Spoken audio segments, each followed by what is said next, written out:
नमस्ते दोस्तों, मैं Manmohan Singh Pahuja. Welcome back to my YouTube channel. जिस तरीके से आप सब ने मेरी वीडियोस को लाइक किया है, उससे मुझे बहुत ज़्यादा एनकरेजमेंट मिली है। अगर आप चाहते हैं कि इसी तरीके से मैं नई वीडियोस और लेके आता रहूं, तो please like, share and subscribe to my YouTube channel. और yes, please don't forget to press the bell icon to be the first one to get the new videos.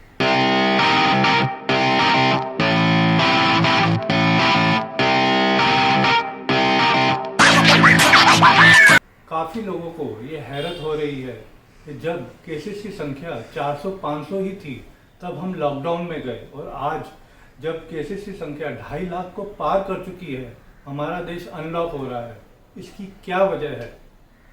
इसकी वजह है हमारे देश की इकोनॉमी। आप सबने ध्यान दिया होगा कि पिछले दिनों गवर्नमेंट ने जनवरी-फरवरी क्वार्टर के जीडीपी के डाटा रिलीज किए थे। ये नंबर्स काफ़ी नीचे आए थे। मतलब लॉकडाउन शुरू होने से पहले ही हमारी जीडीपी में काफ़ी बड़ा स्लोडाउन आ चुका था। ये स्लोडाउन को पिछले 1 या 2 क्वार्टर्स का नहीं है, ये स्लोडाउन पिछले काफ़ी क्वार्टर से चलता आ रहा है। और इसका मुख्य कारण 2 हिस्टोरिक फैसले हैं, एक डीमोनेटाइजेशन और दूसरा जीएसटी। डीमोनेटाइजेशन यानी नोटबंदी।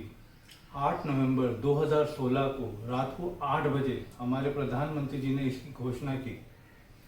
इस पॉलिसी के 2 ऑब्जेक्टिव्स थे, एक काला धन को ख़त्म करना, दूसरा डिजिटल ट्रांजैक्शंस को बूस्ट करना। ख्याल अच्छा था, लेकिन हमेशा की तरह एग्जीक्यूशन बहुत ही खराब। इतना बड़ा फैसला करना जिसमें 500 और 1000 के नोटों को बंद करना, which accounted for 86.4% of the total value of currency in circulation, इससे हमारी इकोनॉमी को बहुत बड़ा झटका लगा।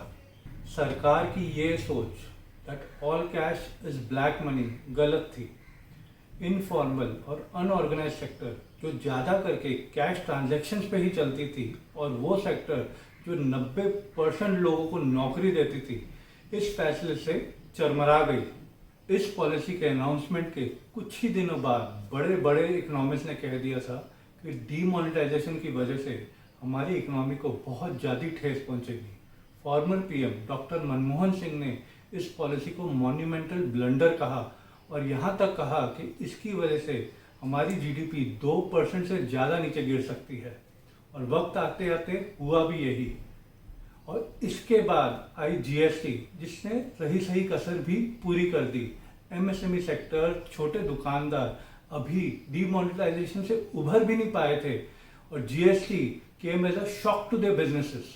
ये गौर करने वाली बात होगी कि जब दोनों पॉलिसीज लॉन्च हुई, उसके तुरंत बाद मीडिया में सरकार की तरफ से बार बार कहा गया कि आज इस पॉलिसी से आपको तकलीफ हो सकती है, लेकिन आने वाले समय में इसका देश को और आपको बहुत ज़्यादा फायदा होगा।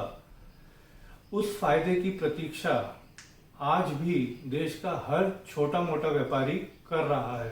खैर, जो हुआ सो हुआ, लेकिन इससे हमें सबक लेना चाहिए कि आगे से कोई भी ऐसा बड़ा हिस्टोरिक फैसला लेना हो तो उसके पॉजिटिव्स और नेगेटिव्स पे अच्छी तरीके से विचार और विमर्श कर लेना चाहिए, और प्लान तरीके से ही एग्जीक्यूशन करनी चाहिए।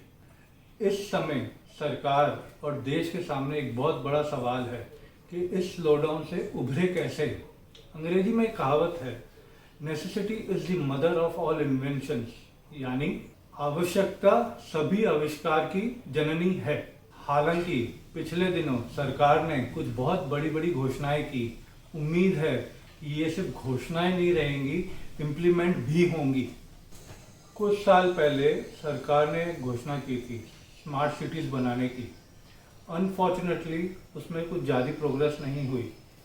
वो एक अच्छी पॉलिसी थी, सरकार को उसकी तरफ फिर से गौर करना चाहिए।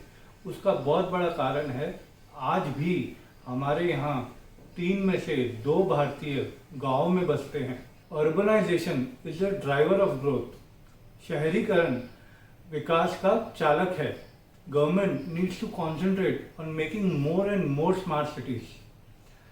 जितनी ज़्यादा वो स्मार्ट सिटीज बनाएंगी, उतनी ज़्यादा इंफ्रास्ट्रक्चर वहाँ बिल्डअप होगा।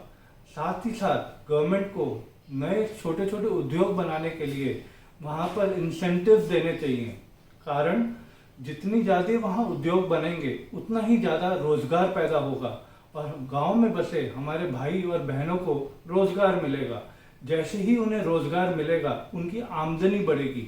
आमदनी बढ़ेगी तो हो सकता है उसमें से कुछ पैसा वो बचाएं, लेकिन कुछ पैसा वो खर्च करेंगे and that will strengthen the economy. सरकार सिर्फ माहौल अच्छा बना के रखे। हम हिंदुस्तानी मेहनत से कभी भी नहीं डरते। बस जाते जाते इन पंक्तियों को बोलता हूँ, छोड़ो कल की बातें, कल की बात पुरानी, नए दौर में लिखेंगे मिलकर नई कहानी। हम हिंदुस्तानी, हम हिंदुस्तानी।